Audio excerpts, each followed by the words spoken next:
These are crazy times, but not unprecedented. And what we're talking about today is the decoupling of the stablecoin USDC. Before we get into that, first of all, welcome. Thanks everybody for stopping by on this interesting day that we're having in the market. So let's just dive into it, huh? This is what we got today.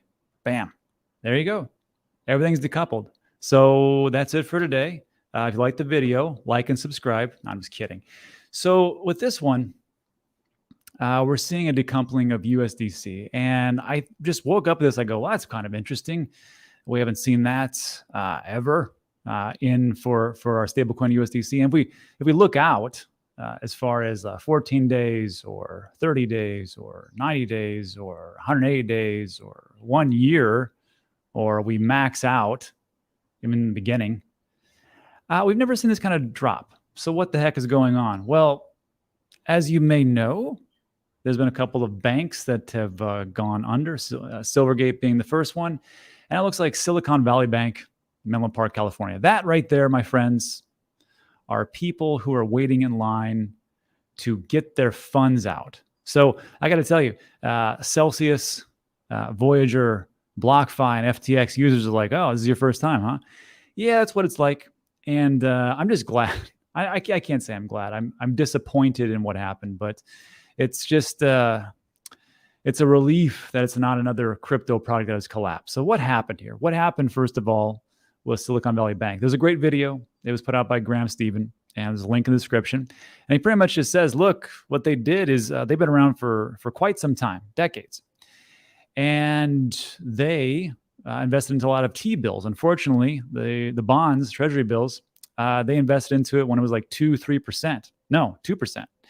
And they were waiting for a maturity. And unfortunately, those went up. And the only thing they had to do was just wait on to maturity. But unfortunately, they couldn't. There was a lot of different rumblings that they were becoming insolvent. And there was a run on the bank. And you have a run on the bank. And guess what? That's called fractional reserve banking or fractional reserve lending. And those funds are going out and they can't pick it up. And they said, look, we can't do it. And now we're going to rely on FDIC insurance. Unfortunately, the FDIC insurance here in the United States, that's only up to $250,000. So if you had anything over that, which a lot of big time players did, that's gone.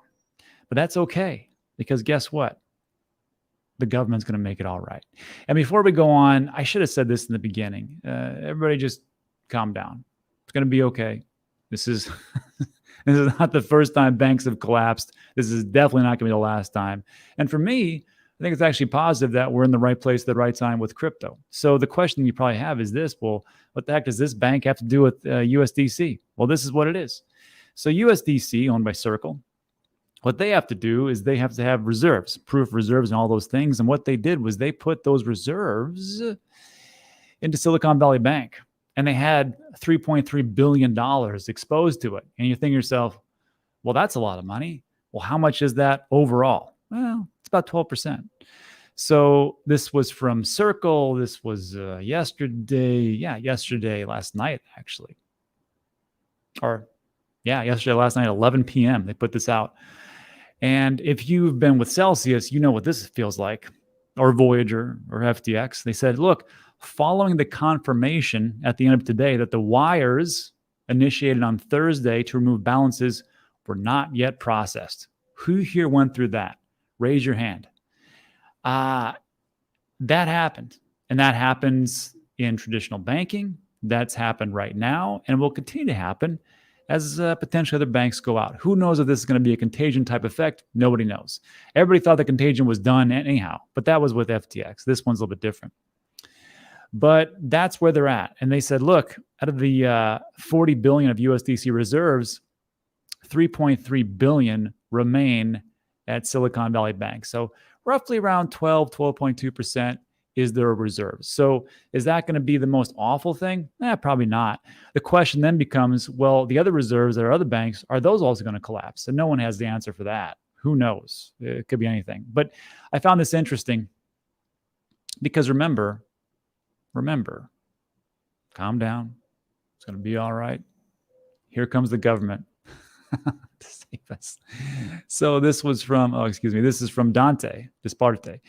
And he's the Chief Strategy Officer, Head of Global Policy at Circle.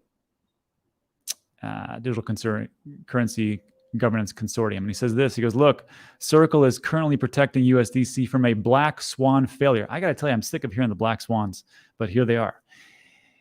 From a black swan failure in the U.S. banking system. Silicon Valley Bank is a critical bank in the U.S. economy, and its failure without a federal rescue plan will have broader implications for business, banking, and entrepreneurs. What he's basically saying is this: it's too big to fail. And how many times have we heard that? We've heard that a long time.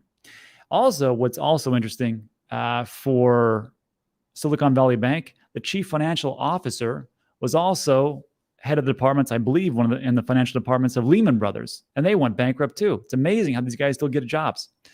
So that's what we have. And then also, as a quick little reminder, so this isn't the first time a bank has gone under since the Great Recession, 2007, 8, 9. Silicon Valley's bank failure is the first since 2020, though. However, we had over 10 banks fail in 2014. These are large banks. 2015, 16, 17, 19, 20, and now 23, we have one. It's kind of like that safety calendar that you say, hey, we have had 365 days of no accidents. Now you got to tear that all down and go, okay, we're at day 0 again. Which leads me to my last point, which is this. Diversification. I know people don't like hearing this. It's quite boring, but it does protect you in days like this. This is where I was. And one thing I will say is I'm heavy cash now. I'm heavier in real estate, though, real estate and land. But there is one thing that whoops. Right here. See that little T where I crossed out? Because I said I don't like using Tether. So I have around 1%, roughly 1% in USDC. Who's laughing now? Because Tether, for all the FUD that it receives, hasn't been depegged yet. Seems like it's still going forward. I'm not saying that it is perfect, but I'm still saying that look at the winners so far. Does that mean that you should go into Tether? No, I'm just making a point. This whole time, Tether's actually held up out of everything. Luna, Binance Stablecoin, which hasn't been depegged, I get you. But it has been delisted. And then now here's USDC. So the question I have for everybody is, and we'll do this in the Q&A, is do you have your funds into stables? And do you have it in USDC? And why do you have it in USDC? Me personally, I just have some, like, it's around 1%. I'm pretty sure it's less, but I just put up there because it's roughly what it is. I just have that in there for gambling, essentially, and buying things and like different crazy markets and decentralized exchanges. But why would you have a majority of your funds in a stable coin right now? I just don't get it. But I mean, there's a reason for everything. And that's it. So that's where we are. And the last thing I will say is, if you have a majority, like I saw a tweet from Steven. He's the owner of San Juan Smokehouse.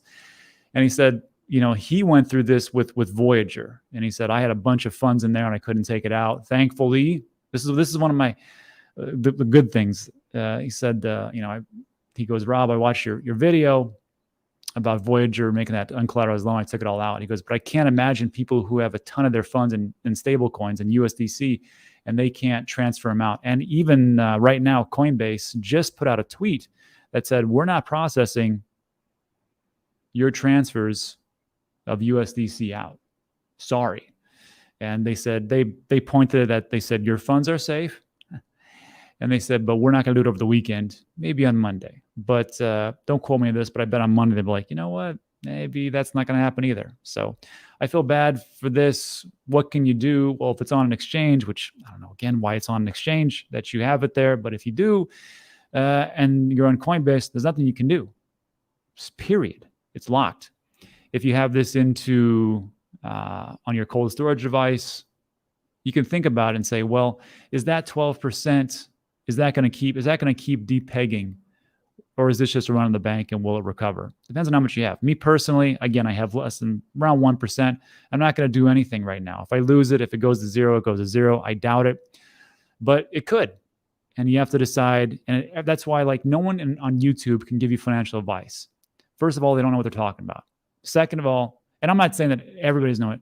I can't give it to you. I'm not a financial advisor. I don't know your specific situation. I don't know how many kids you have. I don't know your income. I don't know anything about you. So there's nothing I can tell you that you should absolutely do this. But if you have a large portion in that and you think to yourself, man, this could go sideways, it might behoove you to offload a little bit of that risk. And that's what it really comes down to. So that's it for this section. Let me know what you think about that in the comments. That'll be good in the Q&A. And just real quick, I wanted to go over this piece. This was going to be today's major show. It was a Fox Business recording. It was from Larry McDonald. Seems like a really down-to-earth person, New York Times best-selling author.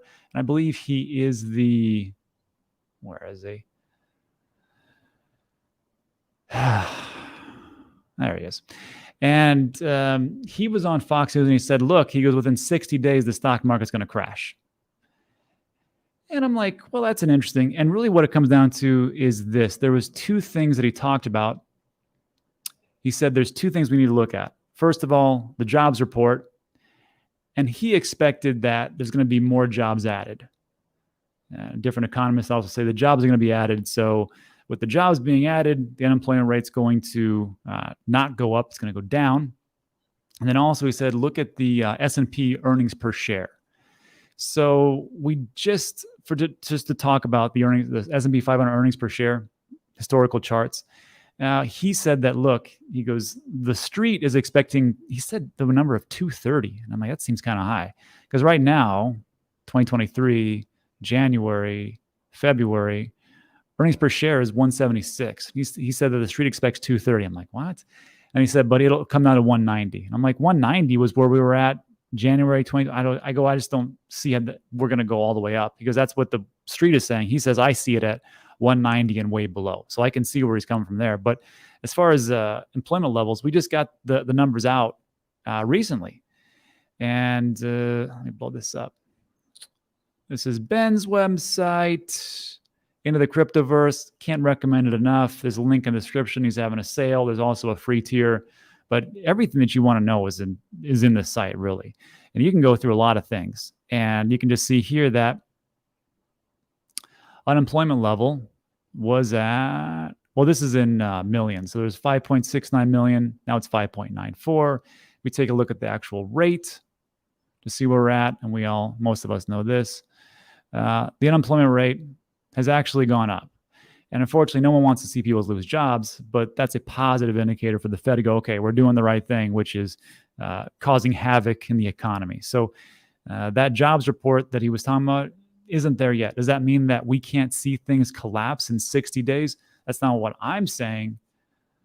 That's not what Mr. McDonald is saying. Well, actually, excuse me, that's what he is saying. He's saying in 60 days. But I got to tell you, there's this old adage, and it goes like this: sell in May and go away. And I think it's interesting that he talks about in 60 days this could happen. So we're in March. I'm doing some quick math here. So April, May. So yeah. So May would be that month where he says things are going to collapse, essentially. And I'm thinking to myself, could it be that easy?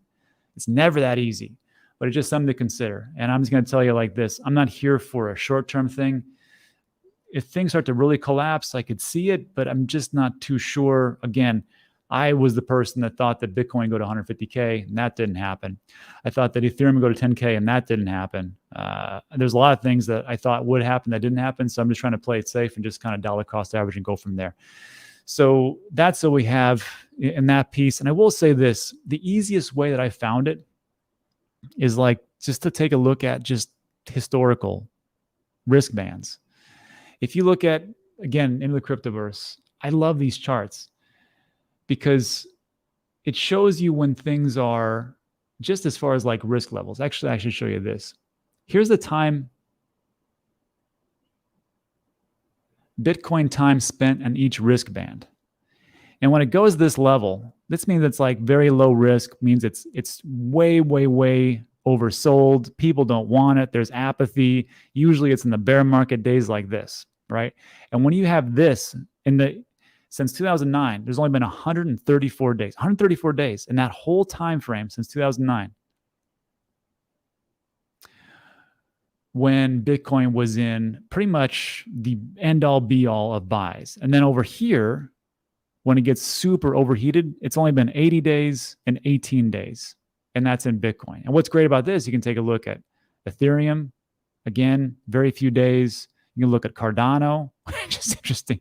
It's had some pretty crappy days. Let's be honest. You can do some BNB, Solana, Chainlink, and this is total market cap. And you can also break this down by altcoin market cap. So like, when are the days to buy altcoins?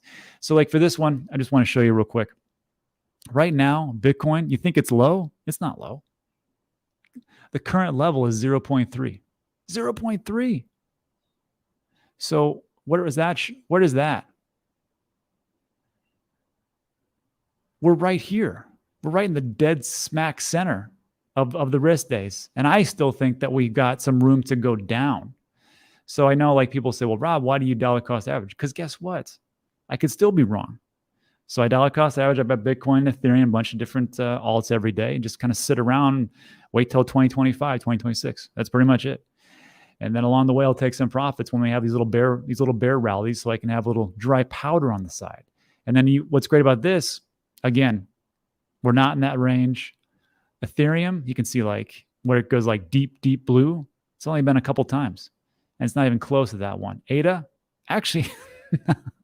ADA has hit it. It's been that 0.1 level. BNB down here when it first came out, down here. Solana was a great buy down here. Woo! I didn't buy it, but a lot of people did. Good for them.